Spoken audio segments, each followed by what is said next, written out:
வணக்கம் நண்பர்களே, வாழ்க வளமுடன் நலமுடன் வாழ்க வையகம். நம்ம சேனலில் ரொம்ப நாள் ஆச்சு ஒரு வீடியோ பதிவு போட்டு. சரி, அதுக்கு தான் தமிழ் புத்தாண்டு வேறு நமக்கு ஆரம்பிக்குது. ஸோ இன்று ஒரு தகவல் நம்ம சுதாமா யூடியூப் சேனலில் நாம் இப்போ இந்த வருடத்தோட முதல் பதிவை நம்ம பார்க்க போகிறோம்.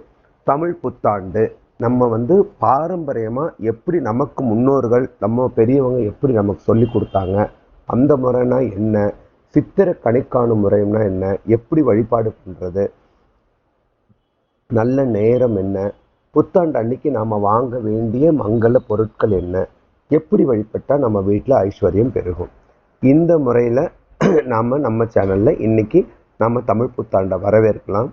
வாங்க. கனி காணுதல்.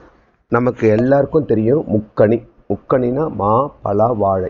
இது முக்கியமாக நமக்கு வாங்க வேண்டிய கனிகளில் கம்பல்சரி நம்ம வாங்க வேண்டியது. இது எல்லாமே சித்திரை முதல் நாளுக்கு முந்தின நாளே நாம் வாங்கி வச்சுக்க வேண்டியது. ஸோ 3 பழங்கள் கிடைச்சா கண்டிப்பாக வாங்குங்க. அப்படி இல்லைன்னா என்ன கிடைக்குதோ அதுக்குண்டான பழங்கள் வாங்கிக்கிங்க. அதுக்கப்புறம் என்ன முக்கியமாக ரெடி பண்ணி வைக்க வேண்டியது, ஒரு எலுமிச்சம்பழம், முக்கியமாக கண்ணாடி, வெத்தலை, பாக்கு, வாழைப்பழம். இது ரொம்ப ரொம்ப முக்கியம். பூ, காயின்ஸ், நம்மக்கிட்ட இருக்கிற நாணயங்கள். வெளிநாட்டில் இருக்கிறவங்க வெளிநாட்டு நாணயங்கள் வச்சுக்கலாம், நோட்டுகள் வச்சுக்கலாம். நம்மளும் நோட்டுகள் வைக்கலாம். தங்கம், வெள்ளி எது இருந்தாலும் நம்ம அதில் சேர்த்து வச்சுக்கலாம். முக்கியமாக கண்ணாடி.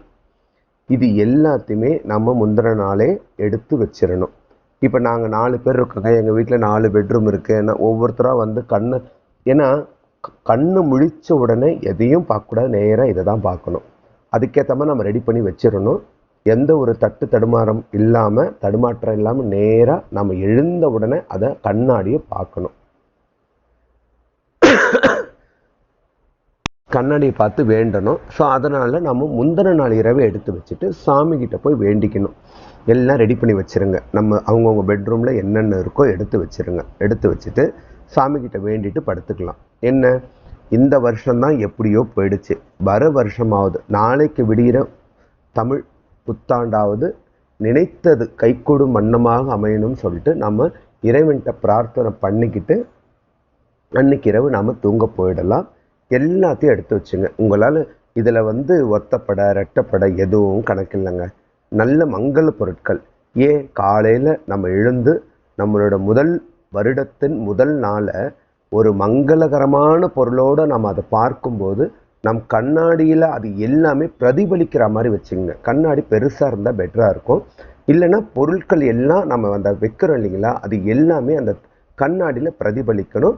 அந்த கண்ணாடியில் நம்ம பார்க்கும்போது அனைத்து பொருட்களும் நம்ம பார்த்த மாதிரி ஆகிடும்.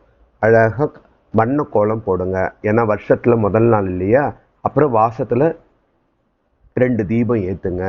ரொம்ப ரொம்ப அற்புதமாக இருக்கும். ஏன்னா நம்ம எல்லா நாளுமே செய்கிறது ரொம்ப நல்லது. வீட்டில் சுபிக்ஷம் பெருகும். நல்ல நாட்களையாவது கண்டிப்பாக நாம் இப்படி வழிபாடு பண்ணும்போது அழகாக இருக்கும். உருளியில் பூக்களை வச்சு வெளியில் வச்சுருங்க. அது வீட்டில் இருக்கிற கெட்ட சக்திகளை வெளியில் தள்ளிடும், நல்ல சக்திகளை உள்ளே கொண்டு தரும். நிலவாசலுக்கு வெளியில் வைக்கணும். அப்புறம் நிலவாசல் நம்ம எப்போவுமே தோரணம் கட்டுவோம். அதே மாதிரி நம்ம மாவிளை கட்டுவோம். இது மங்கள பொருட்கள். ஸோ காலையில் எழுந்து குளித்து முடித்த உடனேயே காலை கடன்கள்லாம் குளிச்சுட்டு நம்ம இரவே நம்ம எடுத்து வச்சுருந்தோம் இல்லையா, காலையில் எழுந்த உடனே தான் பார்க்கணும், குளிச்சுட்டு பார்க்கணும் இல்லை. எழுந்த உடனேயே நம்ம முன்னால் ரெடி பண்ணி வச்சதை பார்த்துட்டு அதுக்கப்புறம் நம்ம வேலையெல்லாம் முடிச்சுட்டு குளிச்சுட்டு அதை கொண்டு அப்படியே நம்ம பூஜை ரூமில் வச்சிடணும். பூஜை ரூமில் வச்சுட்டு அதை நெய்வேத்தியத்துக்கு நம்ம பயன்படுத்திக்கலாம். ஒவ்வொருத்தருக்கும் ஒவ்வொரு விதமான முறைகள் இருக்கும். அன்னைக்கு குலதெய்வத்தை வீட்டுக்கு அழைக்கலாம், இல்லை இஷ்ட தெய்வத்தை வீட்டுக்கு அழைப்பாங்க. இல்லை பொதுவாக நாங்கள் சுவாமி கும்பிடுவோங்க. எல்லாம் வச்சு காலையிலே நாங்கள் பெருசாலாம் பண்ண மாட்டோம். அன்னைக்கு எல்லாம் குளித்து முடிச்சுட்டு புத்தாடை அணிஞ்சிக்கிட்டு சாமிக்கிட்ட மட்டும் விளக்கேற்றிட்டு எங்களுக்கு பிடிச்ச மந்திரங்களும் பதிகங்களும் பாடுவோம், பாராயணம் பண்ணுவோம்னா அப்படியும் பண்ணலாம். தவறு எதுவும் கிடையாது. அவங்கவுங்க குல வழக்கம் என்னவோ, பெரியவங்க அவங்கவுங்க வீட்டு முறைப்படி எப்படி அதை வழிபாடு பண்ணணும்னு சொன்னாங்களோ அந்த முறையில் வழிபாடு பண்ணுறது இன்னும் வீட்டுக்கு நல்லது கொண்டு தேடி தரும்.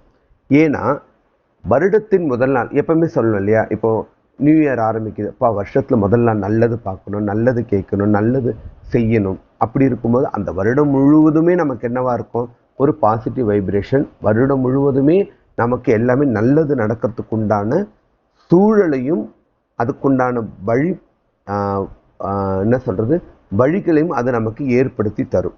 இதுதான் அதோட தாத்பரியம். முதல் நாள் அன்று சூரியன் மேஷ ராசியில் சஞ்சரிக்கிறார் இல்லையா, அதுதான் வந்து சித்திரை முதல் நாள். அந்த முதல் நாளில் தான் நாம் இது எல்லாத்தையும் வழிபாடு பண்ணணும். சரிங்க, எல்லாம் எடுத்து வச்சுட்டோம். எந்த நேரத்தில் வழிபாடு பண்ணணும்? நமக்கு இந்த வருடம் வந்து பேர் பார்த்தீங்கன்னா பராபவ வருடம்.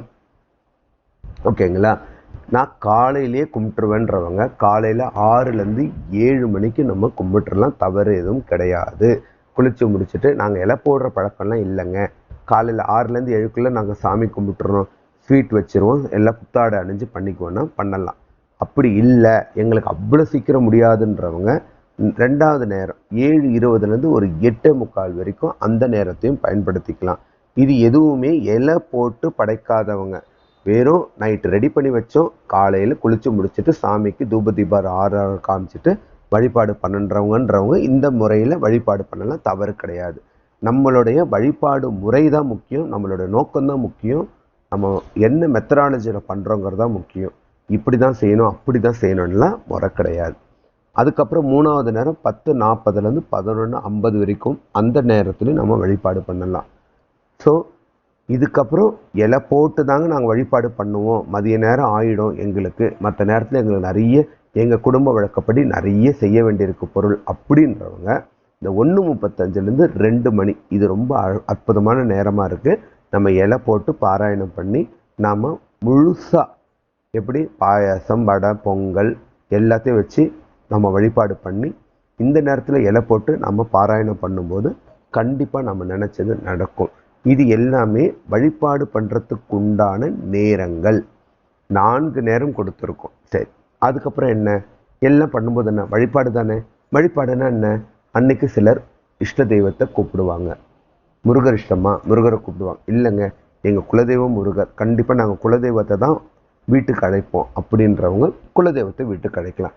எந்த சுவாமி நம்ம குலதெய்வமோ அவங்களுக்கு உண்டான மந்திரங்கள் பதிகங்கள் பாடல்கள் பாடி நம்ம வீட்டுக்கு அழைக்கலாம். ஏன்னா முதல் நாள் இல்லையா, வருடத்தில் முதல் நாள் நம்ம குலதெய்வத்தை அழைக்கும் போது அந்த குலதெய்வம் நம்ம வீட்டில இருந்து அருள் பாலிக்கும். எப்பவுமே குலதெய்வம் நம்ம வீட்டில இருந்து அருள் பாலிப்பாங்க, அதில் எந்த மாற்று கருத்தும் கிடையாது. முதல் நாள் அன்னைக்கு நம்ம வழிபாடு பண்ணுறதுங்கிறது அவ்வளவு வந்து ஒரு அற்புதமான விசேஷ பலனை தரும். ஓகேங்களா? சரிங்க, என்ன மங்கள பொருட்கள் வாங்குறது வீட்டுக்கு அன்னைக்கு? எப்பவுமே தெரிஞ்சுங்க, வீட்டுக்கு மங்கள பொருட்கள் மஞ்சள் குங்குமம் கல்லுப்பு, இது அன்னைக்கு நம்ம வாங்க வேண்டிய பொருள். எது இருக்கோ இல்லையோ இது 3 ரொம்ப ரொம்ப ரொம்ப முக்கியம். ஏன் தெரியுமா? வீட்டுக்கு வர்றவங்களுக்கு கூட ஒரு மஞ்சள் குங்குமம் நம்ம கொடுப்போம், ஒரு தாலி கயிறு வச்சு கொடுப்போம், ஒரு மங்கள பொருள் கொடுப்போம் இல்லையா, அந்த மாதிரி தான் நம்ம இதை பார்க்கணும். ஸோ அன்னைக்கு முதல் நாள் இந்த 3 பொருள் தவறாமல் வாங்குங்க. என்னது? மஞ்சள் குங்குமம், முக்கியமாக கல்லுப்பு. இது எல்லாமே அஷ்ட ஐஸ்வர்யங்களை பெருக்கி தரும் பொருட்கள், மங்கள பொருட்கள். இது இல்லாமல் நீங்கள் என்ன வேணாலும் வாங்க, ஜாதிக்காய் வாங்கலாம், மாசிக்காய் வாங்கலாம், என்ன வேணாலும் வாங்க, தப்பே கிடையாது. ஆனால் இது 3 முக்கியம், அவ்வளோதான். சரி, எல்லாம் பண்ணுறோம், வழிபாடு பண்ணோம், இலை போட்டு பாயசப்படுத்தோம், வீட்டில் ஃபுல்லாக விளக்கேற்றுங்க.